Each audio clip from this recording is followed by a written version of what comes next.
Good morning. Today is Friday, April 3rd. My name is John Kinseth. I'm the Deputy City Manager here in Decatur. As you now are aware, every Monday, Wednesday, and Friday, the city has committed to working with the health department to provide these updates for the coronavirus here in our local community. The goal of these briefings is not to regurgitate or reiterate what you're seeing on the international and national news, but rather to provide you a local context from a trusted source that you can count on and rely on.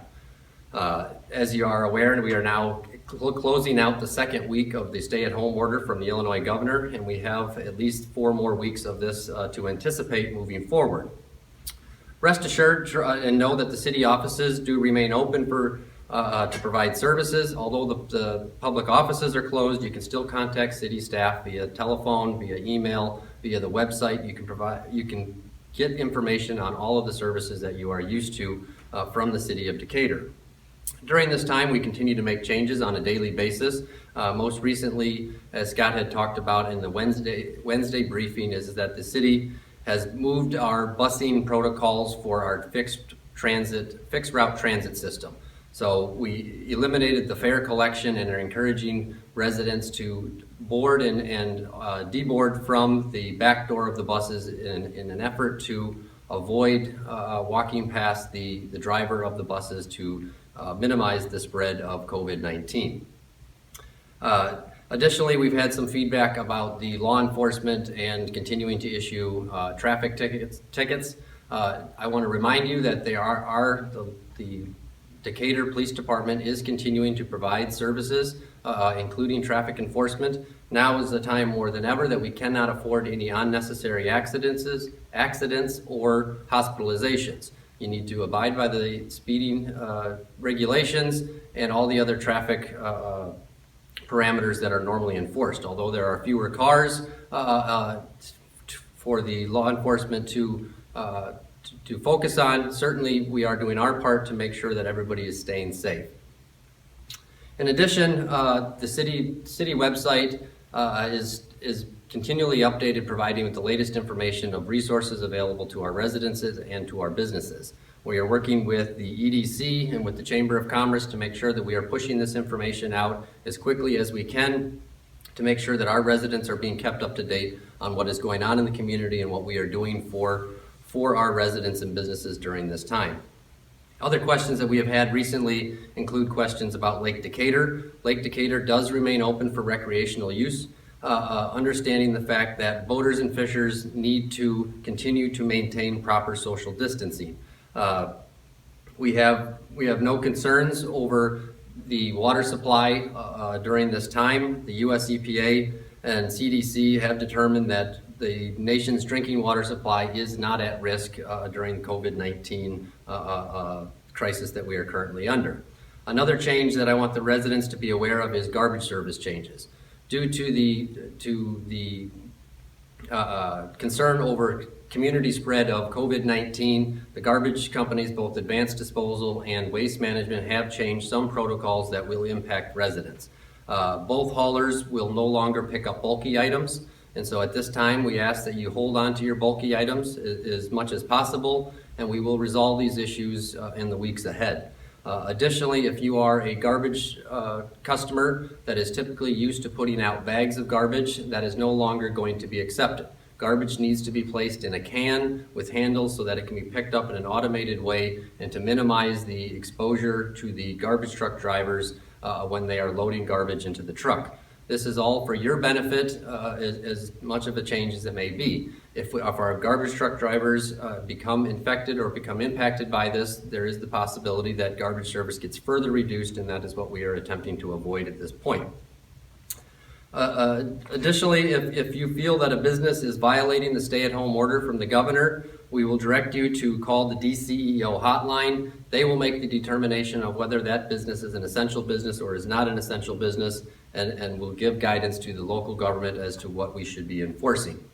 There's also a lot of this information on our website. It's the FAQ from the governor's office explaining which businesses are essential and which ones are not.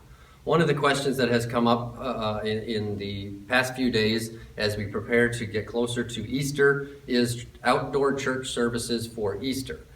In some states, they have allowed outdoor services for churchgoers, and some of the ideas that we've had even here locally is outdoor services, essentially kind of like a drive-in movie theater, where they would have outdoor speakers, people would be sitting in their car on a parking lot. Ultimately, this question was posed to the governor's office, and we were directed that this would be a violation of the stay-at-home order for a number of reasons. A congregation of this type still has the potential for community spread. Even though people are in their cars, they typically are going to pick up their neighbor, pick up other elderly folks and bring them. That helps to contribute to community spread. Additionally, it's a violation because churches are not an essential business, and they were to remain open specifically for providing food, shelter, and social services. We encourage our churches to use online resources to televise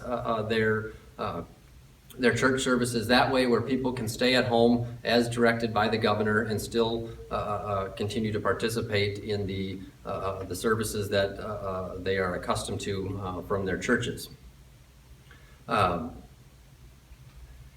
I also want to remind you at this time that although it is after April 1st, which is the Census Day on Wednesday, we are still in great need of our residents going online and filling out their census form. As of today, we only have about 50% participation rate, which is lower than where we would like to see. So please, during this time, go and dig out one of the first two letters that you've already received from the census. Go online, fill out your survey, make sure that you get counted. And this time, it's never more clear than right now that healthcare workers, everybody needs the resources that our community rightfully deserves. That starts by getting the population counted correctly every 10 years during the census time frame. Last thing I want to mention is the conversation about masks and face covering.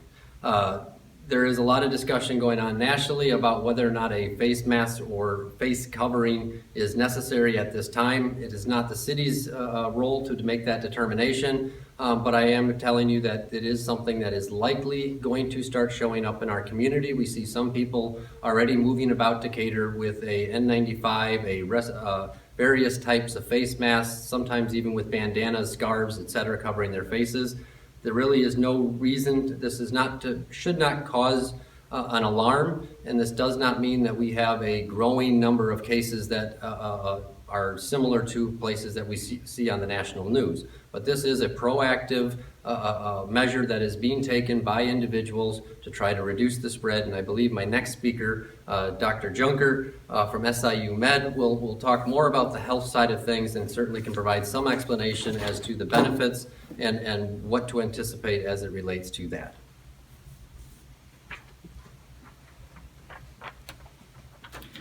Good morning. I'm Dr. Jessie Junker. I am a family physician and the residency program director at SIU Center for Family Medicine here in Decatur. As of this morning, there were 7,697 confirmed positive COVID cases in the state of Illinois. There have been 157 deaths, and in downstate Illinois, there have been 276 confirmed COVID patients. The number of confirmed COVID patients in the state of Illinois went up 717 yesterday alone. It has been ranging between 900 to 700 new cases each day. The death increase was 16 overnight.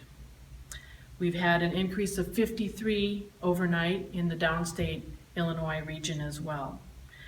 These numbers are anticipated to increase over the next several weeks particularly. We're anticipating the surge to occur sometime in the next 2 weeks.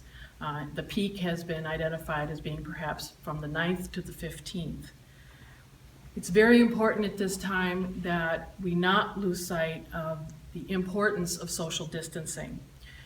The symptoms of COVID-19 are fever greater than 100.4, cough, shortness of breath, sore throat, and loss of taste and smell. Any one of those can be a symptom. But what we recently identified is that you can be contagious with coronavirus 19 for 48 hours prior to the onset of symptoms. So you may be around people who are developing the disease and are not showing it yet. This is why social distancing is so very important. What is social distancing? It's staying at home. But if you must be around people, then you must keep a distance of 6 feet. The flags behind me are actually 6 feet apart. It's an awkward position. We're used to being about 36 inches apart from the people we speak to. But 6 feet is now the recommended distance between you and the person you might be speaking with. Why is that important? Because speech, a typical sneeze or cough, can easily go 6 feet. A big cough or a big sneeze can even go up to 20 feet. So you want to be out of range of that potential.